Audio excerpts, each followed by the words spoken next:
കൈപ്പര്യായം കാരം ശരം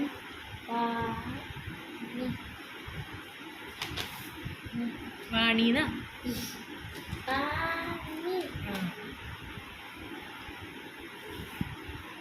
നാളാണോ പരീക്ഷ? പിന്നെന്നാ? മറ്റന്നാളെ പരീക്ഷ. ഇന്നൊരു പരീക്ഷ കഴിഞ്ഞു അല്ലേ?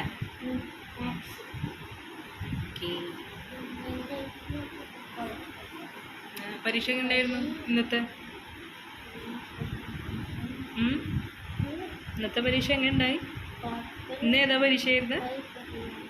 ഇന്ന് ഏതാ പരീക്ഷ ആയിരുന്നത്? ഇനി മലയാളം പരീക്ഷ. ഒരക്ഷരം കിട്ടില്ല. ഒരക്ഷരം കിട്ടില്ല. അങ്ങനെയാണ്. ആഡംബര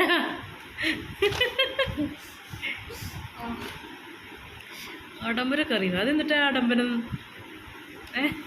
ആഡംബരോ? എന്താഡംബരം? ഓ, വസ്ത്രപര്യായം ആഡംബരം. ഇതാണ് അർണവിന്റെ ഹാൻഡ് റൈറ്റിംഗ്. കണ്ടോ ഗായ്സ്?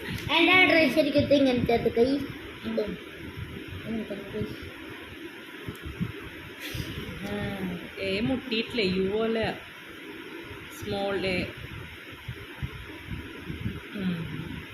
അർണവ്. ഇതാണ് മലയാളം ഹാൻഡ് റൈറ്റിംഗ്.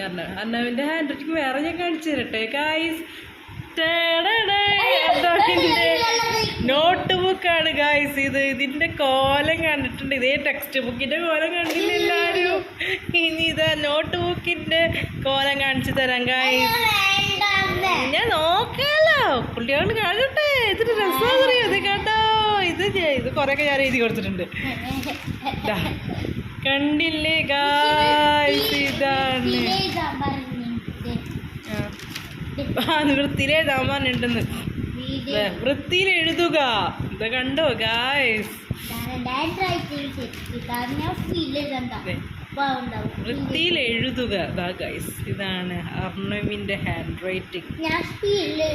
എല്ലായിടത്തും എഴുതി വെച്ചിട്ടുണ്ട്. വൃത്തിയിൽ എഴുതുക. മിസ്സിനെ കടോ നോക്കൂ, ഒരുപാട് മിസ്റ്റേക്സ് ആണ്.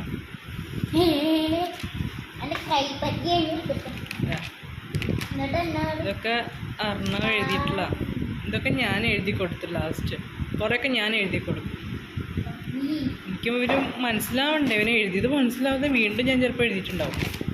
ലാസ്റ്റത്തേലും ഞാൻ എഴുതിയിട്ടുണ്ട്. ഇതാ ലാസ്റ്റത്തേലും ഞാൻ എഴുതി വെച്ചു.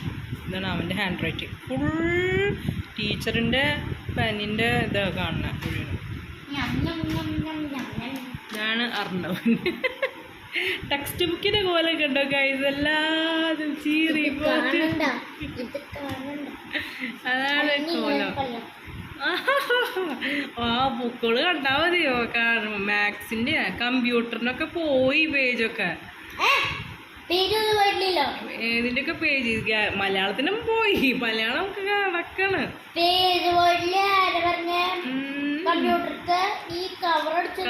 കവർ പോയി.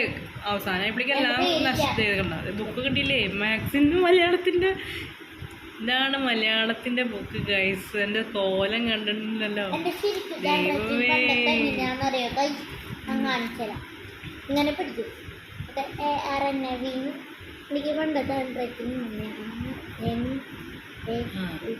ഇങ്ങനെയും എഴുതും. അത് തന്നെയാണ് മലയാളത്തിലും കാണുന്നത് തന്നെ. ഹിന്ദി കണ്ടാലും മതി. മലയാളത്തില ഹിന്ദി.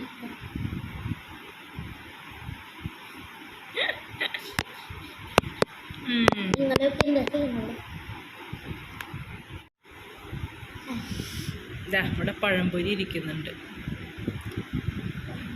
പഠിക്കുന്ന സമയത്ത് പഴംപൊരി ഇരുന്ന് കഴിക്കും. ആ ഉണ്ടല്ലോ, അതെ ഓണാണ്. അല്ല, നേരത്തെ ഓണാക്കിയത് ഓഫാക്കി, എന്നിട്ട് വീണ്ടും ഓണാക്കി. എന്താ പാവം? This is pazhampori guys. ഞാനുണ്ടാക്കിയ പഴംപൊരിയാണ്. എൻ്റെ മൂത്ത മോന് ഞാൻ ഉണ്ടാക്കിയ പഴംപൊരി ഇഷ്ടം. പുറത്തുനിന്ന് വാങ്ങിക്കുന്ന പഴംപൊരി അവന് ഇഷ്ടമല്ല. ഞാൻ ഉണ്ടാക്കുന്ന പഴംപൊരി അവന് ഇഷ്ടം. അല്ലേ? ചേട്ടന് അതല്ല ഇഷ്ടം. ചേട്ടൻ അമ്മ ഉണ്ടാക്കുന്ന പഴംപൊരി ഇഷ്ടം. അങ്ങനെ ചേട്ടന് പരീക്ഷ 15-ാം തീയതി തുടങ്ങും. 15-ാം തീയതി കഴിഞ്ഞു. അത് കഴിഞ്ഞാൽ എൻ്റെ സ്കൂള് തുടങ്ങുമ്പോൾ ചേട്ടൻ മുടക്കും. അതെ, ചേട്ടന് 2 മാസം വെക്കേഷൻ ആകുമ്പോൾ അതിലൊരു മാസം നിങ്ങൾ തമ്മിൽ കളിക്കാം. പിന്നത്തെ മാസത്തിൽ നിനക്ക് സ്കൂൾ തുടങ്ങും. ചേട്ടൻ ഇവിടെ ഉണ്ടാവും. അങ്ങനെ പറ്റില്ല. മെയ് ജൂൺ ചേട്ടന് വെക്കേഷൻ വരുന്നത്. നിനക്ക് ഏപ്രിലും മെയ്യും ആണ് നിനക്ക് വെക്കേഷൻ വരുന്നത്. ജൂണിൽ സ്റ്റാർട്ട് ചെയ്യും. No rest. നീ 3rd സ്റ്റാൻഡേർഡിൽ പോണെങ്കിൽ റെസ്റ്റ് ഒന്നും ഇല്ല. വേറെ റെസ്റ്റാ. നീ 3rd സ്റ്റാൻഡേർഡിലേക്ക് ആവാൻ പോണേ. ചേട്ടൻ പോകുമ്പോ ചേട്ടൻ പോവില്ലേ ഇവിടെ നവോദയം? അപ്പൊ ഞാൻ എടുത്തോ. എന്ത്? അപ്പനെ സ്കൂളിൽ ഇല്ല ജൂണിൽ സ്കൂൾ വെക്കുമ്പോ അർണവും പോവും. ചേട്ടൻ ഇവിടെ ഉണ്ടാവും. അതെന്താ വായിക്ക്?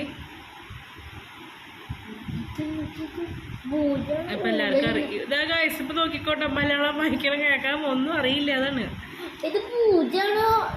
അത് സോറി, ഞാൻ എഴുതി തെറ്റി. അത് മാറ്റിട്ട് പൂജയല്ല, അത് അമ്മ എഴുതി തന്നപ്പോ തെറ്റിപ്പോയതാ. ഇങ്ങനെ ഒരു ചിഹ്നം അങ്ങനെ എഴുതും. മുഖം മുഖം മുഖം പര്യായം. മുഖം പര്യായം. ഇങ്ങനത്തെ മനസ്സിലാവില്ല പറയുന്നത്. ഹാസ്യം. ഹാസ്യം. ആനനം. എഴുതും. അപ്പോൾ അർണവ് പഠിക്കുകയാണ്. നമുക്ക് ഇനി വീണ്ടും കാണാം കേട്ടോ. നാളെ കാണാം. Bye bye. എൻ്റെ മുമ്പ് നിങ്ങൾ ലൈക്കും സബ്സ്ക്രൈബും അത് മറക്കാതെ. ഓക്കെ, ശരി. പഠിക്ക് മര്യാദയ്ക്ക്.